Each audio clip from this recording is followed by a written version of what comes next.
Seberapa penting dan vitalnya peran sebuah media dalam ranah perpolitikan? Barangkali itu adalah pertanyaan pertamaku sebelum baca buku dari Noam Chomsky ini yang berjudul Politik Kuasa Media. Beberapa hari yang lalu aku telah membuat eh, video pendek dari buku ini. Aku mengulas sekilas saja tentang buku dari Noam Chomsky ini. Kali ini akan mencoba membicarakan lebih banyak terkait buku ini. Uh, dalam buku ini Noam Chomsky memaparkan banyak hal tentang apa yang bisa dilakukan oleh media dan bagaimana media bekerja di balik uh, kepentingan politik, bagaimana media ditunggangi oleh suatu kepentingan, dan ia mencoba membuat konsepsi-konsepsi tentang suatu sistem pemerintahan.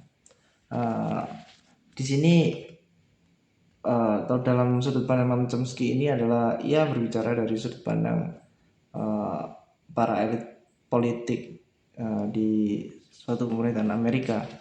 Di sini Noam Chomsky mencoba memaparkan bagaimana suatu sistem yang diinginkan oleh beberapa elit politik dan mereka bisa melancarkan kepentingan mereka dari sebuah atau melalui alat yang bernama sebuah media atau pers ini.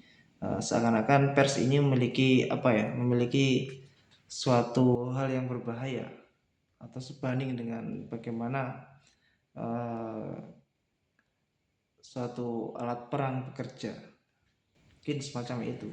Di Amerika, suatu media pernah menjadi sebuah alat propaganda yang mana ia mampu mengubah pandangan suatu masyarakat atau publik yang awalnya memiliki pandangan yang anti perang menjadi pandangan yang haus perang.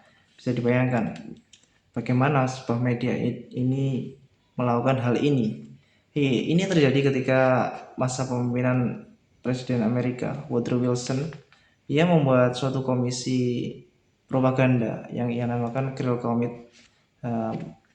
Media propaganda ini bekerja kurang lebih untuk melancarkan bagaimana mereka mau tidak mau harus berperang untuk melanggengkan kekuasaan mereka, sehingga dalam waktu 6 bulan itu Krill Committee ini bekerja dan bagaimana ia membentuk badan-badan juga tim dalam Krill Committee ini, yang mana ia memberikan propaganda-propaganda seperti ia membuat beberapa poster dan semacamnya. Itu tujuannya tidak lain adalah untuk mengubah pandangan publik atau mereka ingin menyetir pandangan publik sesuai dengan apa yang mereka inginkan.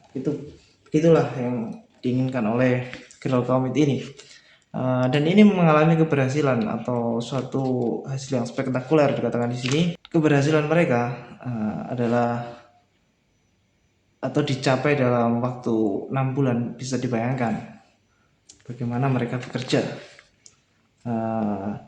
Dan pada saat itu banyak sekali cara yang dilakukan oleh Krill Committee ini, termasuk juga menyitir atau membuat narasi-narasi, membuat isu-isu tentang bagaimana suatu kejaman suatu bangsa, dan ia juga menjual moral di sini sehingga kurang lebih beberapa beberapa orang atau publik akhirnya berbalik pandangan dan ia membuat masyarakat yang awalnya anti perang itu menjadi haus perang. Bisa dibayangkan. Tentu saja cara meyakinkan ini masyarakat ini tidak lepas dari beberapa orang yang berada di baliknya, termasuk bagaimana seperti cara kita meyakinkan orang atau seorang teman. Tentu saja kita akan membawa orang yang kompeten di dalamnya, sehingga mereka benar-benar membawa orang-orang yang memiliki kompetensi yang pas lah bilangnya. Sehingga di dalam Krill Committee ini ada beberapa orang atau beberapa tim yang terdiri dari para elit politik, kalangan bisnis, dan para pendidik atau terpelajar, sehingga masyarakat ketika mendapatkan narasi-narasi dari mereka tentu saja masyarakat atau publik akan dengan mudah terpengaruh atau dengan rasa percaya yang ditanamkan oleh orang-orang yang menjadi tim dalam media ini, seperti itu. Masih dalam sudut pandang Chomsky atau sudut pandang media dari para elit politik, mereka memandang bahwa publik atau masyarakat adalah seorang atau kawanan pandir atau sekumpulan orang-orang bodoh yang mau tidak mau harus dikendalikan. Sebisa mungkin mereka dibuat tidak berdaya, dibuat apatis atau dibuat tak milik kemampuan, sehingga sebisa mungkin kawanan pandir ini harus dijinakkan, gitu kata Noam Chomsky dalam pandangan para elit politik. Seakan-akan kawanan pandir ini yang terjadi para buruh dan orang-orang warga yang menjadi warga sipil semacam itu, ya sebisa mungkin tidak hanya diberikan di sini dikatakan ya sebisa mungkin hanya diberikan peran untuk memberikan suara mereka. Dan ada hal yang menarik dikatakan di sini juga, bahwa kawanan pandir ini hanya diberikan ruang dalam pemerintahan, hanya berisi atau mereka hanya boleh mengikrarkan kalian boleh menjadi pemimpinku atau pimpinlah aku, kurang lebih semacam itu. Sehingga setelah itu kawanan pandir ini atau publik ini sebisa mungkin mereka dibiarkan, atau maksudnya mereka harus kembali menjadi pemirsa atau pemirsa demokrasi dalam salah satu esai, sehingga sebagaimana pemirsa mereka hanya menonton, hanya apatis, seakan-akan merasa tidak berdaya. Mereka hanya boleh menonton TV di rumah, terus melakukan kehidupan sehari-hari, bekerja dan semacamnya. Meskipun mereka merasa atau ada beberapa orang yang memiliki pandangan yang serupa terhadap ketidakadilan, meskipun mereka bersatu, mereka akan merasa tidak berdaya atau inferior, atau mereka semacam itulah, percuma barangkali untuk melawan suatu kekuasaan. Sehingga dikatakan di sini juga bahwa orang-orang yang atau kawanan pandir ini yang merasa lelah atau apa, mungkin mereka hanya akan menonton TV, melihat komedi atau melihat bola semacam itu. Suatu kejadian besar terjadi pada tahun 1930-an. Nah, di sini terjadi pada saat itu adalah peristiwa yang dikatakan kemenangan kaum buruh dalam bentuk kemenangan legislatif yang berupa Wagner Act.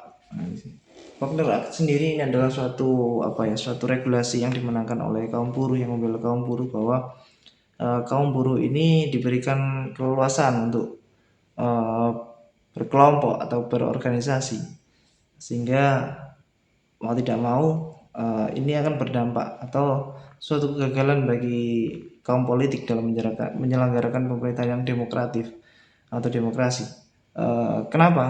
Ketika kaum buruh ini bersatu menjadi satu kelompok atau organisasi, mereka akan memiliki kekuatan. Nah, disinilah sehingga sebisa mungkin para kaum elit politik bersatu dengan para kalangan bisnis, atau ya di sini dikatakan kalangan bisnis, mereka menamakannya seperti itu. Mereka membuat media lagi, atau mereka mempelajari keberhasilan Kreol Komit, sehingga pada saat itu mereka bekerja membuat propaganda dengan beberapa media atau alat-alat pemerintahan. Saya agak lupa namanya, namun di sini mereka menyadari bahwa humas adalah suatu industri besar, yang mana akhirnya mereka menciptakan media semacam itu. Dan media ini pada saat itu buruh mempunyai kekuatan. Mereka memiliki serikat-serikat buruh, Dan serikat-serikat buruh ini dikatakan pada saat itu, pada tahun 1930-an, mengalami keberhasilan. Mereka mampu membuat serikat buruh dan ada beberapa orang yang bergabung setiap tahunnya, sehingga anggota mereka semakin banyak. Ketika anggota mereka semakin banyak, mereka melakukan pemogokan buruh. Mereka melakukan penentangan terhadap kapitalisme, atau mereka seakan-akan ingin mengambil atau ingin mengancam dan meminta haknya, semacam itu. Dan ini ditanggulangi, atau para elit politik dan kalangan bisnis ini membuat media, dan ini berhasil. Seperti apa keberhasilan ini? Jadi dengan adanya media ini, sedikit demi sedikit anggota dari serikat buruh ini akhirnya berkurang, dan mereka membuat propaganda bahwa kita membuat kepentingan bersama. Kepentingan bersama adalah kepentingan kita, dan kita adalah kalangan bisnis, orang-orang yang bekerja, dan istri yang berada di rumah. Dan mereka yang membuat onar adalah para pemogok tadi, atau para buruh tadi. Mereka membuat kekacauan. Jadi mereka dikatakan di sini adalah pengacau, pembuat onar, dan segala bentuk-bentuk yang membuat kekacauan, sehingga kepentingan bersama ini atau dikatakan di sini sebagai Amerikanisme. Jadi kepentingan bersama ini tidak akan terjadi ketika ada buruh atau serikat-serikat buruh yang melakukan pemogokan kerja tadi, sehingga pandangan publik seakan-akan ia mendapat pandangan yang negatif, atau masyarakat memandang serikat buruh ini adalah orang-orang yang buruk dan tidak patut untuk ditiru, semacam itulah. Dan ini adalah ulah atau keberhasilan dari industri humas tadi yang disetir atau yang dibuat oleh para kalangan bisnis dan para elit politik. Yang terakhir ini adalah bagaimana media bisa melesakkan, juga bisa mengangkat suatu isu atau suatu peristiwa yang menurut mereka penting, atau menurut mereka isu ini membawa keuntungan bagi orang-orang yang menunggangi media. Pada saat itu Amerika atau George Bush sedang melakukan kerjasama politik dengan Irak, atau pada saat itu Irak dipimpin oleh Saddam Hussein. Pada suatu ketika suatu rudal menghantam Israel, seperti rudal besar, dan media di Amerika pada saat itu tidak menanggapinya apa-apa. Sementara Saddam Hussein ia tidak terima ketika melihat Israel melakukan aneksasi terhadap Palestina.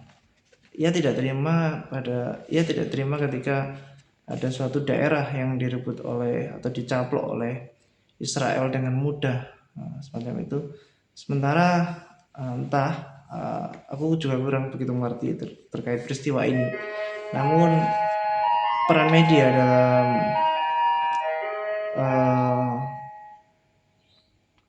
dalam ini cukup vital dalam hal ini. Pada saat itu peran media cukup vital dalam hal ini. Seakan-akan suatu hal yang dilakukan oleh orang-orang yang didukung oleh atau suatu peristiwa yang didukung oleh orang-orang yang berkepentingan dalam media, yang mensukseskan, dan meskipun itu buruk, mereka tidak akan membicarakan, seakan-akan ia diredam atau dilesakkan tadi.